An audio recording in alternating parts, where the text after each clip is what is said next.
안녕하세요. 사연에 빠진 아의 DJ 민영입니다. 오늘도 두 가지 사연 준비되어 있으니 재미있게 들어주시고요. 그럼 오늘의 사연도 바로 만나볼게요. 구독과 좋아요 버튼도 잊지 말고 꾹 눌러주세요. 안녕하세요. 저는 조그마한 식당을 경영하고 있는 올해 41가 된 여자입니다. 제가 운영하고 있는 식당은 백반 위주의 한식당으로 주변에서 흔히 볼 수 있는 평범하지만 나름 오랫동안 잘 해오고 있는 사업입니다. 우리 엄마 때부터 하던 식당인데 충정로에 위치하고 있고 그렇다 보니 직장인 손님들이 많아서 다행히 먹고 살만하게 되고 있어요. 전주가 고향이신 엄마는 아빠와 함께 서울에 터전을 잡으셨죠. 그리고 처음부터 식당을 하셨던 것은 아닙니다. 우리 아버지가 다니던 직장을 그만두시고 이후 사업도 한번 차렸다가 망하시고 이렇다 보니 하는 수 없이 엄마가 식당을 차리신 거죠. 워낙 음식 솜씨가 좋으셨기 때문에 조그마한 식당으로 시작하셨지만 저랑 동생 대학까지 다 보내주시고 남부럽지 않게 키워주셨어요. 저는 공부도 잘 못하고 평범한 여학생이라 일반 4년제 대학은 못 가고 전문대학을 갔어요. 다만 우리 엄마처럼 요리에 소질이 있었기 때문에 식품조리학과를 졸업하고 나서 엄마 식당에서 일하기 시작했습니다. 제가 엄마 일을 돕고 나니 가게는 더욱 잘 되었어요. 옆에 있는 상가까지 확장해서 전보다 더 큰 식당을 하게 되었어요. 남들은 젊은 여자가 엄마 식당에 얹혀서 일한다고 손가락질 하실지 모르겠지만 저는 정말 요리가 좋았고 엄마와 함께 식당을 해서 행복했습니다. 그리고 우리 식당에서 저는 제 짝도 찾게 되었는걸요. 자주 오는 단골 회사원 중 지금의 남편이 제 눈에 들어왔습니다. 저보다 1살 어린 연하이지만 키가 훤칠하고 듬직한 남자라 호감을 갖게 되었어요. 이 남자 역시 저를 보기 위해 매일같이 식당을 찾았어요. 주말에도 우리 식당에 와서 밥을 먹는 거면 사실 말 다 한 거 아니겠어요. 그런데 이 남자 저에게 데이트 신청 한 번 안 하고 문기적대더라고요. 흘깃흘깃 눈짓으로 애정을 보내고 이미 서로 호감을 느끼고 있었는데도 답답한 나머지 결국 제가 나섰습니다. 저 부영 씨랑 영화 보고 싶어요. 우리 같이 영화 볼래요? 그랬더니 이 남자 살짝 떨면서 고개만 끄덕였고 그렇게 우리는 데이트를 시작했습니다. 몇 번 만나보니 이 사람 정말 성격도 무던하고 관대하고 사람이 괜찮더라고요. 1년간의 연애 끝에 결국 결혼까지 꼴이나게 되었습니다. 남편의 부모님은 우리 집안과 공통점이 많으셨습니다. 시부는 예전에 하시던 사업이 계속 잘 안 되시면서 시모가 직접 곰탕집을 차려서 가장 역할을 다 하셨더라고요. 지금은 시부와 시모가 함께 곰탕집을 하고 계세요. 시모는 자기 힘으로 아들 둘을 대학까지 보냈다는 사실에 자부심이 강하셔서 자주 자랑의 말씀을 하십니다. 특히 남편의 동생은 어려서부터 공부를 정말 잘했기 때문에 시모의 자랑이었대요. 이후 의대를 졸업해 대학병원에서 의사로 있는 둘째 아들은 마치 시모 자기 인생의 훈장과도 같다고 했습니다. 그렇지만 제 남편은 시동생에 비해 부족하다고 생각한 시모는 우리 남편과 시동생을 참 많이 차별했어요. 그리고 잘 다니던 직장을 그만두고 나자 남편에게 생활력이 부족하다며 심하게 구박하셨어요. 남편이 직장을 그만두고 몇 달이 되도록 다시 직장을 잡지 못하자 저는 우리 식당에 나와서 같이 일을 하면 좋겠다고 했습니다. 그랬더니 글쎄 시모가 득달같이 저에게 전화를 하셨어요. 야! 내가 내 아들들이 나처럼 식당에서 썩으라고 그 고생해서 뒷바라지 한 게 아니야. 너는 아내라는 사람이 내 아들이 더 좋은 곳에 취직하도록 도와줘야지. 너희 식당 일이라 하는 한량으로 만들려고 그러냐?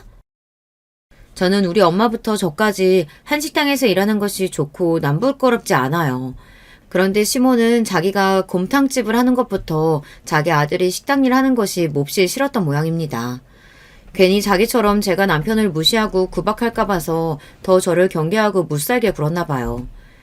시모는 자기가 식당에서 돈 번 것에 대한 열등감을 자신의 큰아들과 작은아들을 차별하는 것으로 푸시는 것 같았어요. 시동생은 같은 대학에서부터 사귀었던 여자와 결혼까지 하게 되었는데요. 그 결혼할 여자도 의사고 같은 안과 전문의로 대학병원에 있다고 합니다. 이런 여자와 결혼하겠다고 하는 작은아들이 시모 눈에는 더 대단해 보이고 자랑스러우셨겠죠. 그래서일까요? 시동생 상견례에서 시모의 태도는 정말이지 가관이었습니다. 저는 이 결혼이 처음부터 탐탁지 않았습니다. 혼사라는 것이 집안 간의 균형이 맞아야 하는데 말이죠. 우리 집 바깥 양반은 의사고 내 딸도 당연히 의사가 되는 줄 알고 어려서부터 우리 모두가 지원을 아끼지 않았습니다. 대치동 학원 가까이에 따로 집 사서 각종 학원이며 과외며 사교육을 쏟아부었죠. 그렇게 공부시켜서 의대에 진학하고 지금까지 키워온 겁니다. 하지만 그쪽 아드님은 완전히 다르지 않나요? 어려운 집안에서 혼자 공부해서 잘 된 거라고 들었는데. 우리 바깥 양반은 젊었을 적 사업을 2번이나 말아먹어서 제가 곰탕집 차려서 식구들 먹여 살렸는데 참으로 부러운 팔자시네요, 사부인. 우리 큰애 4살 때부터 우리 어린 세원이 들쳐업고 나가서 식탁 3개 놓고 곰탕집 처음 시작했어요. 그래서 우리 작은 아들 보면 지금도 저는 짠해요. 큰애는 3살까지 젖 먹였는데 우리 둘째는 1년도 채 어미젖을 못 먹였으니까요. 그래서 그런가 애가 감기에도 잘 걸리고 툭하면 배 아프다고 하고 아무튼 우리 둘째한테는 제가 죄 많은 어미예요. 하지만 이런 자리에서 저런 말씀을 하시면 저 사돈댁 앞에서 시부의 얼굴이 뭐가 되나요? 그리고 곰탕집을 해서 시동생은 잘만 자기 공부하고 의대까지 나와 제 손으로 돈 벌어서 시부모 갖다 준 적도 없었어요. 오히려 큰아들인 제 남편이 어려서부터 곰탕집 일 도우며 효자노릇을 했죠. 그래서 지난번에도 시모가 보약 다려서 서방님만 몰래 주고 우리 남편은 안 주려고 했나 봐요.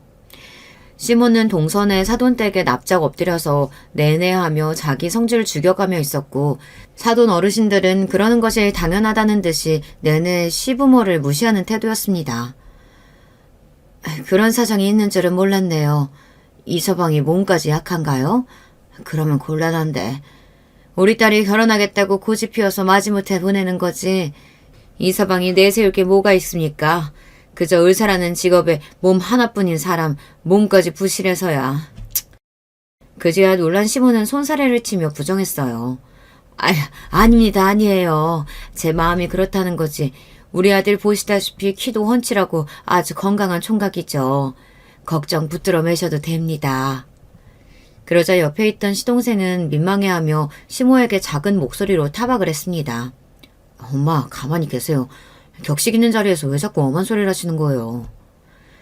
우리 아들이 나중에 커서 상견례 자리에서 사돈 앞에서 저렇게 저를 타박하면 전 못 참을 것 같은데 왜인지 시모는 작은 아들 말이라면 벌벌 떨고 다 따라줍니다. 아무래도 시모와 시동생은 전생의 빚쟁이와 채권자 관계였나 봐요. 시동생의 상견례 자리가 저와 남편에게는 불편하기 그지 없었습니다. 목에 깁스라도 한 듯이 뻣뻣하게 굴며 무례하게 깔아보는 동선의 친정 가족들의 태도가 과거 우리 친정 부모님에게 시모가 굴었던 모습과 비슷했습니다. 막말로 동선에는 신혼집을 처가해서 마련해주고 했으니 그럴만도 하죠. 우리는 시모가 그렇게 지원해준 것도 없으면서 이날까지 우리 친정은 업신여기지 제 입장에서 더 열받을 수밖에요. 상견례 이후 시모는 의사 집안에서 자란 의사 며느리 보게 생겼다고 입이 귀에 걸리셨습니다. 얘, 작은 며느리가 의사뿐이냐? 생긴 것도 얼마나 참하고 귀한 티가 나는지 말이야. 너는 목도 짧은데 걔는 어쩌면 그렇게 목도 가느라고 기다리냐? 옛날에 태어났으면 작은 며느린 정승집 딸이고 너는 그 수발두는 하녀였을 게다. 아무리 농담이라지만 시모의 얘기에 저는 빈정이 팍 상했어요. 어머님, 목은 그렇다 쳐도 얼굴은 솔직히 제가 더 미인이죠. 지나가는 사람 아무나 붙잡고 물어보세요. 2 며느리 중에 누가 더 예쁘냐고. 너는 나이도 5살이나 많은 형님이라는 게 꼭 사람 얼굴 갖고 그렇게 유세 떨고 싶으냐? 객관적으로 말이죠. 제가 동서보다 더 예쁩니다. 얼굴이 하얗고 갸름한 동양적인 미인이라며 가게에 오시는 손님들 칭찬을 자주 듣는 그런 여자예요, 저. 그에 반해 동서는 정말 평범한 외모에 학교 다닐 때 공부만 하게 생긴 그런 얼굴이더라고요. 그런데도 시모는 말도 안 되게 저랑 동서의 외모를 비교하며 뭐라고? 제가 동서의 종년이었을 거라고 하니 제가 빈정이 안 상하겠냐고요. 하지만 시모의 차별은 그뿐만이 아니었습니다. 서방님이 신혼집을 마련하는데 벌어놓은 돈이 없다는 겁니다. 그래서 명색이 의사인데 설마 했지만 들어보니 대학병원에서 받은 월급이 기대만큼 많지 않아 조금 놀라긴 했어요. 그래도 그렇지 지금 서방님 나이가 몇인데 시모가 신혼집 사라고 그 큰 돈을 주신다는 걸까요? 정작 우리 부부가 결혼할 적에는 장남님에도 땡전 한 푼 안 주셨기 때문에 저는 서운한 마음이 더욱 컸습니다. 여보, 어머님 얘기 들었어? 서방님한테는 신혼집 마련하라고 3억이나 주시겠대. 거기에 동서한테 보내는 예단, 예물부터 신혼여행까지 우리 때하고는 하늘과 땅 차이야. 난 그 얘기 듣고 서운하던데 당신은 어머님이 믿지도 않아? 서운하지 나도. 그렇다고 사내 자식이 당신하고 같이 우리 엄마 욕하고 있을 순 없잖아. 그런데 말이지, 우리 엄마 원래 그랬어. 나는 늘 엄마한테 차별받아서 익숙하기도 해. 공부 잘하는 내 동생은 왕자님, 나는 멍청해서 시키는 일이나 잘하는 머슴놈. 그래서 결혼할 때 내가 당신 보기 미안해서 다세대 주택 방 2개짜리 집 전세금이라도 도와달라고 엄마한테 부탁했었거든. 그런데 엄마는 웃기는 소리 하지 마라, 택도 없는 소리다, 이렇게 무시하셨어.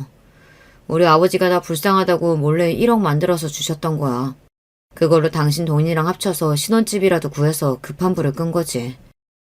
우리 신혼집에 이런 비애가 있다는 것은 지금에 알았습니다. 아니, 그게 사실이야? 당신 어머님 너무하신 거 아니야, 진짜? 나랑 동서 비교도 싫지만 당신하고 서방님 차별하시는 건 내가 못 참겠어. 계속 그렇게 하셔봐, 아주. 나중에 어머님 정말 늙고 힘없을 때 어느 자식이 뒷바라지 해주나 지켜보라시지. 여보, 너무 속상해하지 마. 난 괜찮아. 자기도 그냥 나처럼 우리 엄마는 그런 사람이다 하고 포기하고 받아들여. 그래야 내 속도 편하고 당신도 그래주면 난 좋겠어. 서방님네 결혼식을 마치고 우리는 시댁으로 왔습니다. 어머님과 남편은 이미 결혼식장에서 소주를 2병씩 드셨기에 살짝 취기가 올라오셨는데 집에 오니 술 생각이 더 나셨는지 시모와 저는 남자들의 술상을 봐야 했어요.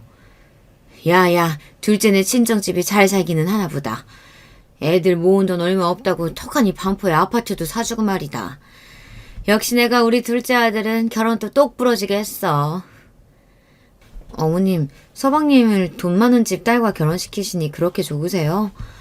그런데 동서가 부유하게 어려움 없이 자란 아가씨라 그런가 좀 거만해 보여요. 괜히 우리 집이랑 서방님까지 무시하는 건 아닐지 걱정이 드네요.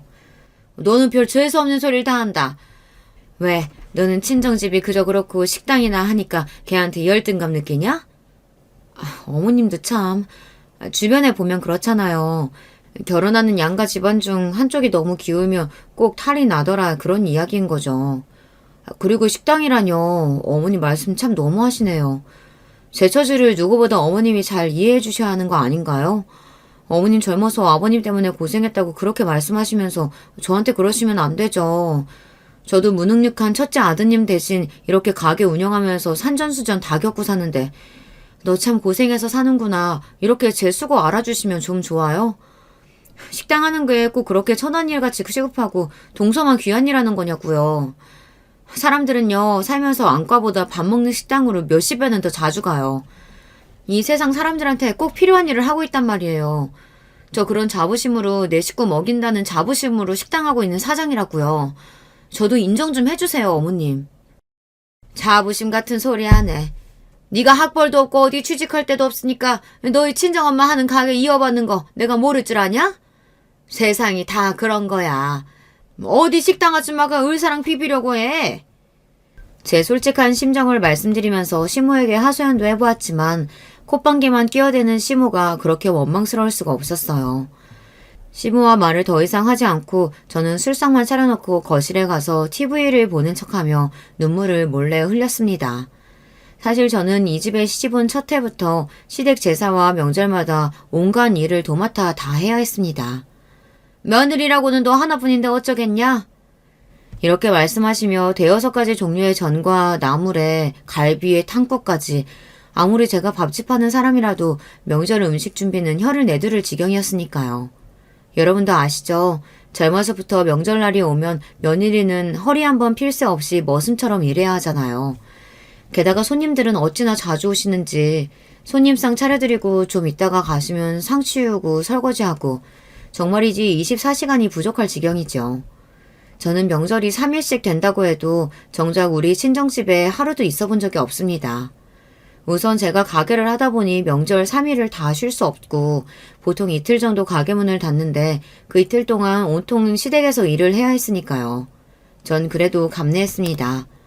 한국에서 며느리는 응당 일해야 한다는 의무라는 것이 있으니까요. 하지만 둘째 며느리는 동서에게는 그 의무 같은 게 없었습니다. 동서가 결혼하고 맞이한 첫 구정부터 시모는 아예 동서네를 부르지도 않았습니다. 어머님, 이제 며느리 더 모셨으니 두 며느리가 합심해서 명절에 어머님 할 일이 줄어드시겠어요. 그런데 동서는 언제 온다고 하던가요? 둘째? 걔네 안 와. 내일은 설 당일인데 그때 오려는지 모르겠구나. 어머님, 저는 이틀 내내 어머님 댁에서 음식하고 일하느라 바쁜데 왜 동선에는 언제 오냐는 연락도 못 하시는 거예요? 병원이라는 의사 선생님들이 명절에 쉬던? 바쁠 텐데 내가 거기다가 억지로 CMH 탈 순 없지 않냐? 그럼 저는요? 저한테는 8년 동안이나 그렇게 부려먹고 해오셨잖아요. 결국 서방님과 동서는 구정 당일 오후 3시쯤이 돼서야 시댁에 왔습니다. 오전부터 자기 친정집 먼저 가서 있다가 시댁에 와서는 반나절이나 있었을까요? 그러고 저녁만 먹고 바로 슝하고 자기네 집에 가버립니다. 전날부터 음식하는 것도 저고 저 사람들 먹고 가버린 상을 치우는 것도 저예요. 동서는 손님 마냥 시댁에 와서 잠시 엉덩이만 붙였다가 가버립니다. 게다가 시댁에 와서도 미안한 듯 일을 돕는 척이라도 하면 제가 뭐라고 하나요.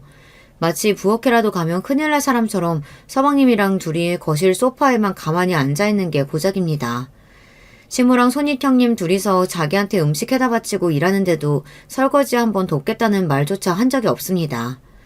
의사인 동서가 시모한테 용돈이라도 많이 주냐고요? 의외로 그것도 아니었습니다. 서방님이랑 둘이 안과 차리기 전에는 잘은 몰라도 용돈 50만 원이나 들었을까요? 지난번에 시부가 친구분들이랑 전화하시면서 툴툴대시는 소리를 들었거든요. 뭐 아들놈 덕보기는 무슨 그네보다는 용돈 안 주더라. 그나들은 매달 30만 원씩 내 용돈 몰래 챙겨주긴 하지. 작은 놈은 그렇게 매달 주는 돈도 없어. 게다가 명절에도 꼴랑 50만 원 주고 땡이더라. 우리 집 오래된 TV랑 에어컨 바꿔준 것도 첫째고 나 철마다 강원도니 남해니 여행 같이 다녀주는 것도 첫째야. 우리 첫째 아들이 효자지. 둘째 놈은 의사라고 해봐야 별거 없어. 저는 가게를 하니 마음처럼 자주 휴가를 못 내지만 여행비 한 50만 원, 80만 원씩 쥐어주고 남편 보내서 시부모님 모시고 국내 여행을 1년에 한 차례씩 보내드리고 있거든요. 받는 거 없이 동서랑 서방님을 우리보다 더 대놓고 좋아하시는 시모보다 객관적으로 봐주시고 우리 부부에게 고맙다, 예쁘다 해주시는 시부가 참 고마웠습니다. 거기에 시부가 서방님네 욕하는 걸 들으니 괜스레 제 속도 풀리고요. 하여튼 동서한테 쩔쩔매며 일 하나 안 시키는 시모가 얄미워서 참다 못해 한마디 해서 부딪힌 적도 있었습니다. 동서, 남들이 보면 며느리가 아니고 어디 큰 어르신이 오신 줄 알겠어. 부엌에도 안 들어오고 계속 거기서 그렇게 앉아있을 거면 여기 과일이라도 가져가서 깎아주면 좋겠는데. 형님, 저 어제까지 안과 시술 얼마나 많았게요. 하도 일했더니 지금 손목을 움직일 수가 없어요. 전 과일 안 먹어도 괜찮은데 아예 우리 과일 깎지 말죠. 뭐라고? 어쩌면 동서는 자기 생각만 하니? 동서만 안 먹으면 과일 깎지 말자는 게 아랫사람으로서 할 얘기야? 어머님이랑 아버님 다 계시잖아. 형수님, 저도 과일 안 좋아해요. 과일 걷고 이 사람한테 뭐라고 할 것 같으면 우리 이제 그냥 일어날게요. 수술해서 힘든 집사람한테 왜 그러세요? 엄마, 우리 이제 집에 가서 쉴게. 저런, 우리 아들 그리고 작은 애야. 아니 집에 오지 몇 시간이 됐다고 가려고 해. 형수 말은 마음에 담아두지 마라. 큰애 제가 갑자기 무슨 바람이 불어서 저 난리를 피우는지 모르겠네. 둘째야, 저기 안방 침대 가서 눈 좀 붙여라. 환자들한테 을슬 피느라 얼마나 피곤하겠어. 어서 들어가서 쉬려무나. 그렇게 쩔쩔매며 서방님과 동서에게 안방을 내어두시던 시모는 저를 보고는 쌍심지를 켜며 혼내시는 게 아닙니까? 그래, 너 누가 작은애한테 과일 심부름 시키라던? 네가 형님답게 애들한테 깎아다 주면 좀 좋으냐? 큰일 하느라 힘든 동서 꼭 그렇게 부려먹어야겠어? 너나 빨리 전 데우고 갈비나 구워. 아유, 느릿느릿해가지고는. 식당 한다는 애가 손이 저렇게 야무지질 못해가지고. 아유. 이렇듯이 시모가 동서와 저를 대놓고 차별하니 점점 더 동서는 제 말은 안중에도 없고 무시하게 이르렀어요. 하긴 우리 시댁에서 동서한테 자기 주장 한마디 하는 사람은 아무도 없지만요. 그 잘나기 짝이 없는 서방님까지도 동서한테는 당해낼 수 없었으니까요. 시댁에서 상전으로 떠받드는 동서에 대한 질투심과 시모에 대한 불만은 그렇다 쳐도요. 동서가 저를 무시하는 것만은 정말 참을 수가 없었습니다. 서방님과 동서는 대학병원을 그만두고 안과를 차리기로 했어요. 개원하면서 자기들이 모은 돈으로는 부족해서 동선의 친정집이 소유하고 있던 건물 중 한 개층을 빌려준 모양이더라고요. 병원이 초반에 비싼 장비도 사야 하고 대여하느라 돈이 부족해서 자리 잡을 때까지는 무상으로 월세도 안 받는다면서 그런 배경이 있어서인지 동서는 더더욱 어깨에 힘이 팍 들어간 것처럼 보였습니다. 무슨 공작새인 줄 알았다니까요. 서방님네 안과 개업식을 한다고 해서 시부모님과 우리 부부는 찾아갔어요. 그런데 의외로 동서는 우리를 보고 당황하는 거죠. 아버님, 어머님, 형님까지 여긴 어쩐 일이세요? 혹시 남편이 병원 개업식에 초청하던가요?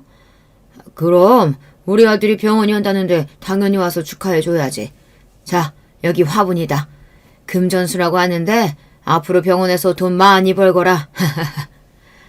하지만 동서는 어쩐 일인지 시부가 내미는 화분을 얼른 받아들지도 않고 인상만 찌푸리더니 서방님을 찾는다며 가버리는 거예요. 잠시 뒤 서방님이 와서 우리를 맞아주었습니다. 아니 얘, 니네 안사람 어디 안 좋은 데 있냐? 우리 보고도 못 본 척 인사도 안 받고 가버리네. 그랬어요? 내가 저 사람한테 우리 가족들 오실 거라고 말했는데 까먹은 모양이에요. 최근 들어서 병원에 들어가는 돈이 좀 많아서 아내가 받는 스트레스가 쌓여서 그래요. 이해해 주세요. 자기가 무슨 세상 일은 혼자 다 하는 것도 아니고 저도 사업하면서 자금이 딸리고 진상 손님 때문에 어려운 일을 평소에도 많이 겪습니다. 그렇지만 개업식에 미리 시댁 식구들을 직접 초대하지 않은 것부터 어려운 걸름 해주신 분들께 제대로 인사도 없이 저게 무슨 버르장머리일까요? 저는 손을 씻으러 화장실에 갔다 거기에서 화장을 고치고 있는 동서를 마주쳤습니다. 동서, 오늘 기분이 별로라면서? 살다 보면 힘든 일이 많지 왜 요즘 안 힘들겠어. 그래도 시부모님은 자기 얼굴 표정 하나에도 신경 쓰고 마음 쓰는 분들이니까 자기가 좀 더 감정 참고 좋은 모습 보여드리면 어떨까? 오지랖은. 비웃는 동서의 말을 듣고 저는 제 길을 의심했습니다. 차라리 제가 잘못 들은 거면 좋겠어요.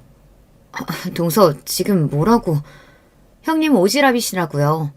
그러니까 시댁에 오면 시모가 하인대하듯 형님한테 그러시는 거 아니겠어요. 여자 망신 좀 그만 시키세요. 지금 시대가 어느 때인데 시모 말이라면 껌뻑 죽고 그걸로도 모자라서 나한테 훈계질까지 해요? 막말로 시부모가 가진 재산이 있길 해요. 뭐가 있어요. 안 그래도 병원 차리면서 땡전 한 푼 안 보태준 사람들이라 보고 싶지 않았는데 남편은 왜 멋대로 초대를 한 거야. 형님도 학창시절에 좀 더 공부 잘하고 좋은 직장 다녔으면 지금 시댁에서 그런 취급 안 당하지 않았겠어요? 나한테 서운해하고 질투 느낄 게 아니고 본인 인생이나 돌아보세요. 짜증나. 저는 안과 개업식 날 그야말로 동서에게 개무시를 당하고 말았습니다. 평소 그녀가 우리를 무시한다는 것도 알고 있고 그랬지만 이렇게 대놓고 막말까지 듣게 될 줄은 몰랐어요. 저는 시부모님께 몸이 안 좋아서 먼저 돌아가야겠다고 말씀드리고 병원에서 나왔습니다. 내가 이런 병원 따위 다시 오나 봐라. 이 병원 망해버렸으면 좋겠다. 속으로 되뇌이며 눈물을 흘적거리며 가게에 왔어요. 그렇지만 개업한 동선의 안과는 점차 손님이 늘어 잘 되고 있다는 이야기가 들렸습니다. 세상에 권선징악이란 없구나. 역시 의사고 돈 많은 집안 사람은 일이 잘만 풀리는구나 하고 맥이 빠졌어요. 그런데 어느 날 저는 갑자기 몸이 좋지 않았습니다. 그렇지만 자영업하면서 신세 좋게 병원 가는 일이 어디 쉬울까요? 그냥 진통제 먹어가며 참다가 어느 날은 눈앞이 안 보이는 데다 두통까지 생겨서 도저히 일을 하기 어려운 지경에 이르렀습니다. 이쯤 되자 이게 뭔가 큰 병에 걸렸구나 싶은 걱정에 의사인 동서에게 전화를 걸었어요. 동서, 잘 지내고 있지? 다름이 아니라 내가 요즘 눈이 아파서 나 진찰 한번 봐줄 수 있을까? 요즘 증상이 어떠신데요? 작년부턴가 눈이 자꾸 출혈되고 침침하니 잘 안 보이더라고.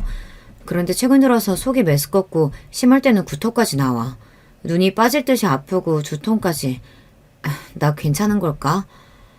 일단 검사를 해봐야겠지만 증상 얘기 들어보니 녹내장 같기도 해요. 서둘러 병원에 가보셔야겠네요.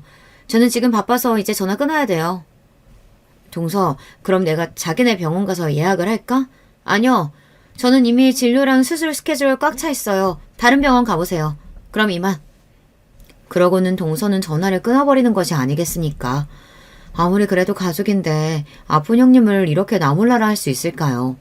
내가 공짜로 동선의 병원에서 수술을 받겠다는 것도 아닌데 저를 무슨 거지 취급하는 동서가 너무 원망스러웠습니다. 내가 앞으로 너를 상종하나 봐라. 너 어려울 때 다시 한번 보자. 의사는 금칠했다니? 사람은 누구나 다 고난 겪어. 그런 식으로 한 네가 내 도움 한번 필요 없을지 어디 한번 두고 보자고. 저는 속으로 이렇게 일을 가며 서러운 마음에 집에 와서 남편 앞에서 하소연을 했어요. 제 이야기를 들은 남편은 크게 놀라면서 함께 동서를 욕했습니다. 당신이 겪은 일이 사실이라고? 진짜 재수씨가 그렇게 말했어? 사람이 진짜 너무하네. 내 동생 세원이처럼 이기적인 건 진작 알고 있었지만 그 정도로 인간이 못돼 먹은지는. 나도 이제 재수씨 우리 가족으로 생각 안 해. 못된 것 같으니라고. 우리 엄마 아빠 이 일 알고 계셔? 내가 확 일러 바칠까? 여보, 참 어머님이 당신 편 들겠다. 우리 어머님 한두 번 겪어요. 세상 무너져도 당신 둘째 아들 며느리만 옳다 하고 감쌀 분들이야. 나 괜히 상처에 소금 얹기 싫어요. 지금 이렇게 서러울 때 어머님이 동선에 편들면서 그럼 나 더 우라통 터질 것 같아. 당신 부모님께 아무 소리 말아요. 저도 결혼한 지 10년이 넘었으니 사람도 볼 줄 알고 이럴 때 어떻게 처신해야 할지 느낌이 딱 오더군요. 그리고 뒤이어 일어난 충격적인 사건을 겪으니 이때 제 판단이 옳았음을 알게 됩니다. 또 하나의 뒷목을 잡을 만한 사건, 지금 이야기를 풀어볼게요. 제가 다른 안과 병원에서 검사를 기다리는데 시모에게 전화가 왔습니다. 너 조금 있다가 우리 가게에 좀 들러라. 우리 거래처 정육 사장이 아주 특별한 한우뼈 구해줬는데 이거 따로 푹 구워가지고 먹여야겠으니까 말이야. 어머님, 제가 몸이 안 좋아서 지금 병원에 있어요. 병원? 너 어디 많이 아프냐? 그게 눈이 안 좋아서요. 지금 검사 중이니까 나중에 결과 나오면 말씀드릴게요. 눈이 안 보이면 돋보기 안경 쓰면 되는 거지. 그게 무슨 별일이라고 가게 영업시간에 병원까지 가 있냐 너는. 너희 가게는 어쩌고? 어머님, 제가 오죽하면 병원에 왔겠어요. 그냥 안 보이는 수준이 아니라 심각한 증상이 있으니 그러는 거죠. 언제 제가 가게 비우는 거 보셨어요? 저 몸살나도 감기약 먹고 가게 나와서 앓는 사람이에요. 지금 우재 아빠가 가게 보고 있으니까 걱정하지 마세요. 그럼 우리 작은 아들네 병원 간 거냐? 이럴 때 보면 집안에 의사 있는 게 그렇게 남들이 불효할 일이지. 아니요. 동서가 자기 바쁘다고 저 진료 안 해준대요. 부담스러우니 다른 병원 가라대요. 그런데요. 어머님이 사고 노리는데 제가 꼭 필요하신 거예요?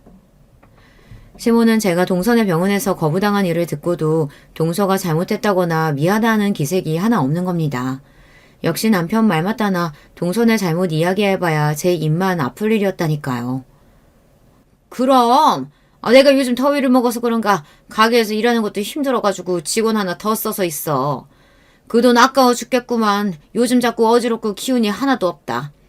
그러니 네가 와서 사골 좀 우리렴. 요즘 같은 날씨에 그냥 두면 이 귀한 거 다 썩어 문드러져. 병원에서 더 이상 시모와 싸울 기력도 없었습니다. 그냥 알겠다고 하고 전화를 끊었어요. 안 질환 검사를 마치고 의사와 진료 상담을 하게 됐습니다. 그동안 환자분께서 시야가 뿌옇고 거의 잘 안 보이셨을 텐데 너무 늦게 오셨네요. 이미 이 정도 상태시면 일상생활 많이 어려우셨을 텐데요.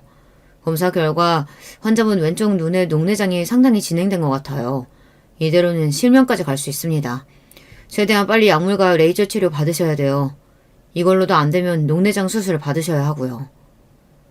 내가 실명까지 이를 수 있다니 의사의 진단을 받고 충격으로 터덜터덜 식당에 돌아왔습니다. 식당하면서 우리 가족들 건사하느라 제 몸 하나 챙기지 못하고 그렇게 지낸 세월이 참 억울하기만 하더군요. 병원에 다녀온 제가 세상 다 산 사람 마냥 축 처지고 핏기 하나 없으니 남편은 몹시 걱정이 되었던 모양입니다. 여보, 병원에서 뭐라고 해? 당신 심각한 병 걸린 거야? 여보, 나 녹내장이래. 심각한 상태라서 눈이 안 보이게 될 수도 있대. 나 무서워. 남편은 저를 안아주며 불안해하지 말라고 위로해 주었어요. 바보 같은 소리 하지 마. 내가 당신 눈 낫게 할 거야. 빨리 치료랑 수술 받으면 당신 젊으니까 싹 나을 수 있어. 걱정하지 마. 그때였습니다. 시모가 저를 찾는 전화가 또 울렸어요. 야, 너는 병원 나와서 바로 우리 가게 들리겠다는 애가 왜 함흥차 사냐? 도대체 언제 올 거야? 시모는 지금 상황도 모르고 절 재촉하자 남편은 시모에게 제 병을 알리고 저에게 그렇게 막 하지 말라고 한마디 하려던 참이었어요. 하지만 저는 그런 남편을 조용히 말렸습니다. 여보, 내가 나중에 조용히 말씀드릴게. 지금 갑자기 들으시면 놀라실 테니. 어머님, 이제 갈게요. 조금만 기다리세요. 버스에 내려서 시모 곰탕집에 걸어가는 길에 가뜩이나 두통과 안구통이 몰려오고 날씨까지 너무 더워 참 힘들었습니다. 그리고 제가 곰탕집에 들어서자마자 시모는 제 얼굴이나 안색도 제대로 보지 않고 바로 사고를 오리라며 가게 뒤편 가마솥으로 데려갔어요. 아니 빨리 고아야 한데도 얘가 왜 이렇게 민기적대? 이 뼈들 핏물 2번 빼고 여기 가마솥에 넣고 잘 저어가면서 지켜봐야 한다? 중간중간 불순물 같은 거 떠오르면 건져내는 거 잊지 말고. 정성이야 정성. 어서 시작해. 그때부터 저는 이 더운 여름 날씨에 펄펄 끓는 가마솥을 곁에서 사고를 우리기 시작했어요. 어지럽고 쓰러질 것 같았지만 참아내면서 시모가 시킨 일을 하고 있었죠. 그렇지만 그렇게 한 지 6시간이 지나자 제 몸의 상태가 정말 안 좋아진 겁니다. 저녁 먹으라며 국밥 하나 말아서 갖다주는 시모에게 저는 간청했어요. 어머님, 제가 몸이 안 좋아서 그러는데 사골 우리는 거 그만하면 안 될까요? 저희한테 안 주셔도 괜찮으니 우리던 육수는 가게 곰탕에서 쓰셔도 될 것 같아요. 얘가 무슨 소리야? 내가 언제 그 사골 넣어준다 그랬냐? 어디서 김치국을 마셔? 그거 진짜 다시 없을 좋은 한우뼈라서 겨우 사정해서 정육 사장한테 얻어낸 거야. 몸 약한 우리 작은 아들하고 며느리 몸보신 시켜야 돼. 이 더위에 병원에서 진료 보느라 얼마나 힘들겠냐? 뭐라고요? 아니 어머님, 그럼 이 사골은 동선해 줄 건데 저보고 24시간 동안 이 더위에서 사골 우리라고 하신 거였어요? 제가 병원 다녀와서 이렇게 힘들어하는데도요? 너랑 큰애는 튼튼한 애들이잖냐.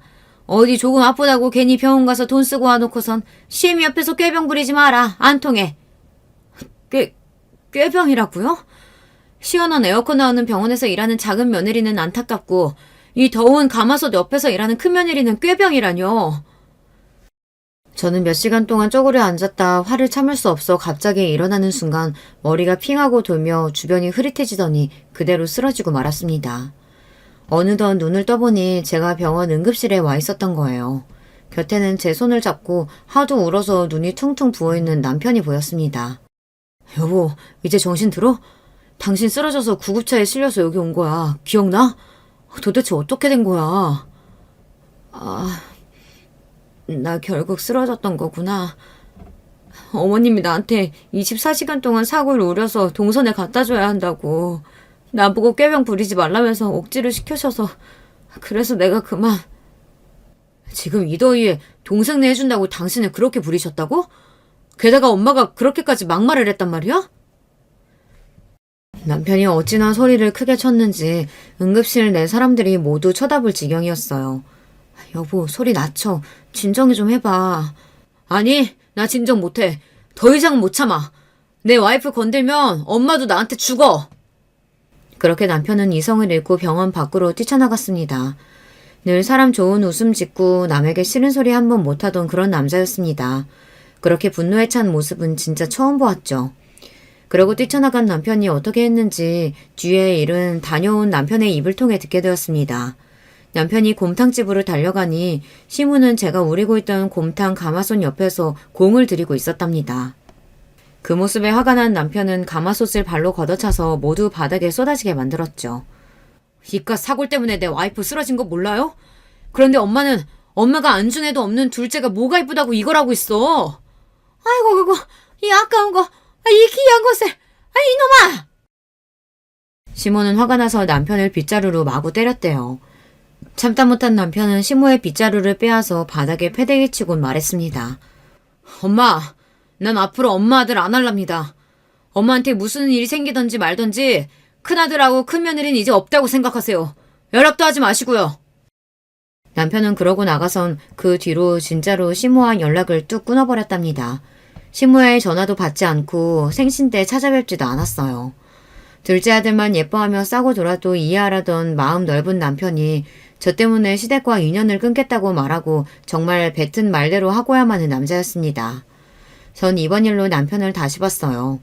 남편은 제 녹내장 수술과 치료하는 내내 저와 함께 다녀주고 저 대신 가게 일도 열심히 하면서 지냈습니다.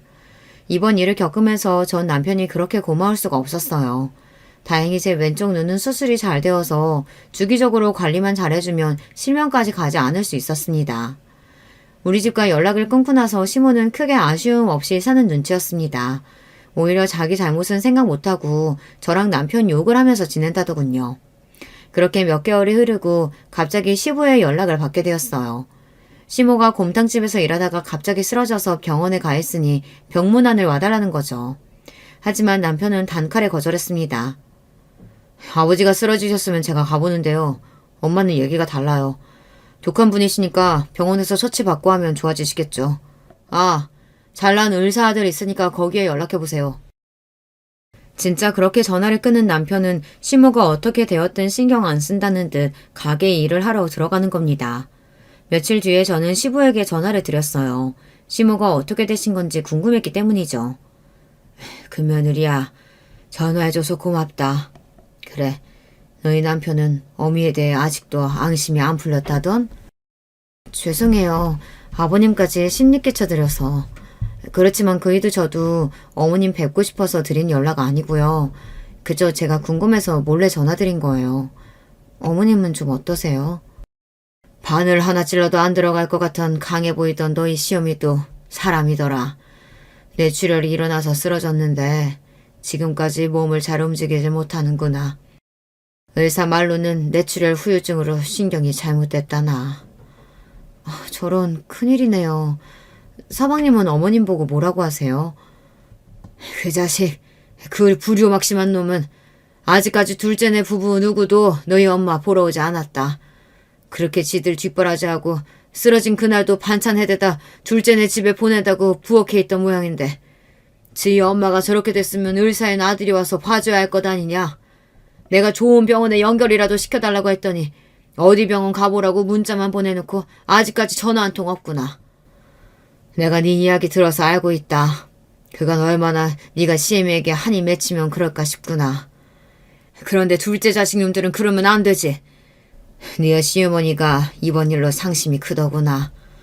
특히 작은 아들내한테 큰 충격을 먹은 모양이야. 시모가 생각보다 큰 병에 걸리신 것도 그렇지만 이런 상황에서도 서방님과 동서가 모른 채 하다니 정말 인간 말종이네요. 이에 충격 먹은 시모도 이해가 갔습니다. 하지만 그렇다고 해서 제가 시모를 챙겨주겠다는 마음은 전혀 들지 않았습니다. 그러게 잘해주던 첫째네 차별 좀 덜하시고 가슴에 대문만 박지 않았어도 지금 얼마나 남편이며 저며 병간호를 잘해드렸을지 시모는 이제 자식 누구 의지 하나 할 데 없이 안타까운 신세가 되셨죠. 그리고 한 2달쯤 지났을까요? 갑자기 서방님이 우리 가게에 찾아오셨습니다. 가게 하는 자기 엄마나 우리 남편을 창피하다면서 가게에 발걸음도 잘 안 하던 사람이었습니다. 그런 사람이 연락도 없이 갑자기 찾아오니 당연히 놀랄 수밖에요. 아니, 세훈이 네가 웬일로 우리 가게까지 왔냐? 형, 그리고 형수님 잘 지내셨죠? 우리 정말 오랜만에 뵙네요. 얘기 들었습니다. 우리 아내가 형수님께 실수를 했다고. 녹내장 수술 하셨어요? 저라도 살펴드렸어야 했는데 정말 죄송합니다. 그러셨군요. 다행히 수술 잘했고 많이 좋아졌어요. 그런데 무슨 일 있으세요? 얼굴이 많이 상하셨네요. 식사 안 하셨으면 밥부터 드시죠. 저는 서방님이 뭔가 심상치 않음을 느끼고 주방에 들어가서 이것저것 좋은 반찬들을 챙겨 한 상 차려 서방님께 드렸습니다. 어서 한 술이라도 뜨세요. 며칠 굶으신 것 같은데 사람이 밥심이 있어야 무슨 일이든 하죠. 저는 그간 서방님께 대한 좋은 감정은 없었습니다. 하지만 시모나 동서나 모두 정말 기가 세고 못된 여자들 속에서 서방님이 길을 제대로 못 펴고 살아왔던 것은 어렴풋이 짐작하고 있었어요. 허겁지겁 밥을 먹는 서방님을 보니 동정심마저 들었습니다. 형수님, 그간 제가 잘해드린 거 하나 없는데 정말 감사합니다. 밥 정말 맛있어요. 이렇게 누군가 정성스럽게 차려준 집밥 먹은 지가 얼마만인지. 저 방금 이혼하고 법원 다녀오는 길입니다. 갑자기 이혼이라니 뜻밖의 소식에 저와 남편은 너무 놀라 서방님의 이야기를 가만히 듣고만 있었어요. 서방님은 그간 자신이 겪은 일이며 모두에 털어놓지 못했던 감정들을 우리 앞에서 오랫동안 풀어내고 있었습니다. 우리 아내가 아시다시피 자기 자신만 아는 사람이에요. 저한테도 그랬죠. 없는 집에서 의사된 개천에서 난 용 같은 신세라고. 자기랑 자기 친정에 잘하지 않으면 바로 아웃이라면서 참 눈치 보게 만들었습니다. 그 사람이 우리 집에 못하는 것도 다 그래서 참아주고 넘어간 거예요. 형수님 일 나중에 듣고도 제가 얼마나 그 사람한테 화를 내는지 몰라요. 그렇지만 저는 병원도 그 사람 덕에 하는 거였고요. 집도 처갓 것이고 도통 제가 할 수 있는 게 없이 자유라는 것도 없었어요. 그러다가 엄마가 쓰러지셨다는 소식 듣고 찾아뵙고 도움도 드리고 싶었는데 아내가 병원이 엄청 바쁜데 그런 데에 신경 쓸 시간 없다고 저를 다그치더군요. 이건 아니지 않습니까? 다른 사람도 아니고 우리 엄마가 쓰러지셨는데요. 그래서 아내와 그 후로 사사건건 부딪히고 싸우고 저도 감정이 폭발하고 말았죠. 그러다가 이혼 서류에 도장까지 찍게 된 겁니다. 서방님의 이야기를 들어보니 미처 제가 생각지도 못한 속내와 어려움이 많았더군요. 동서만큼 못돼서가 아니라 서방님도 어쩔 수 없이 방관하고 있었던 거예요. 그리고 이혼까지 가다니 정말 대단한 용기였습니다. 왜냐하면 제가 알기론 순수익만 한 달에 5천만 원 이상 나오는 잘 되는 안과를 그만두기가 쉽지 않잖아요. 게다가 의사면서 돈 많은 처갓집도 포기해야 하고 살고 있던 강남의 아파트에서도 당장 나와야 했을 테니까요. 잘했다. 너 그 여자 계속 살았으면 네 명에 못 죽었을 거야. 남편은 서방님이 이혼을 잘했다며 격려해주고 같이 소주를 마시며 그간의 많은 이야기를 했어요. 원래 어려서는 남편과 서방님 사이가 좋았다고 해요. 그런데 서방님이 학창시절 전교 1등만 하다가 의대까지 가면서 점점 시모는 대놓고 남편을 차별해 둘 사이가 어색해진 거죠. 그리고 각자 결혼해서 살면서 오해가 많이 쌓였지만 그래도 형제간의 인연은 끈끈한 법이니까요. 이렇게 둘은 서로에 대한 진심을 터놓고 나니 전처럼 의좋게 잘 지내고 있습니다. 서방님은 안과를 그만두고 나서 다른 안과에서 페이닥터로 많은 월급을 받으며 혼자 살고 있어요. 그리고 시모를 뵈러 가끔씩 시댁에 들린다고 해요. 시모는 지금 병원에서 퇴원하고 나서 집에 계시면서 시부와 입주 간병인의 도움을 받으며 겨우 지내고 계신다네요. 곰탕집은 시부 혼자 하시기 힘들어 처분하시려는 계획이세요. 얼마 전엔 저에게 곰탕집 인수를 권하셨지만 제가 지금 한식당에 곰탕집까지 하기는 무리거든요. 그렇지만 남편이 맡아서 하는 방법도 있었기 때문에 남편은 생각을 좀 해보겠다며 시모 대신 남편이 곰탕집에 가서 가게를 하고 있습니다. 저랑 같이 식당을 해왔고 어려서부터 곰탕집 일을 해본 남편은 역시나 잘 맡아서 하리라 믿고 있지만요. 그렇지만 여전히 남편은 시모를 만나는 것은 거부하고 있습니다. 남편이 곰탕집까지 맡게 되면서 우리 부부는 돈도 훨씬 많이 벌며 잘 지내고 있던 와중 최근에 정말 기쁜 소식을 듣게 되었어요. 그 소식은 바로 동선의 안과 병원이 망해버린 것이죠. 서방님이 이혼하면서 그만두고 나자 동서 혼자 운영했지만 능력 역부족이었나 보죠. 병원의 환자가 눈에 띄게 줄기 시작한 겁니다.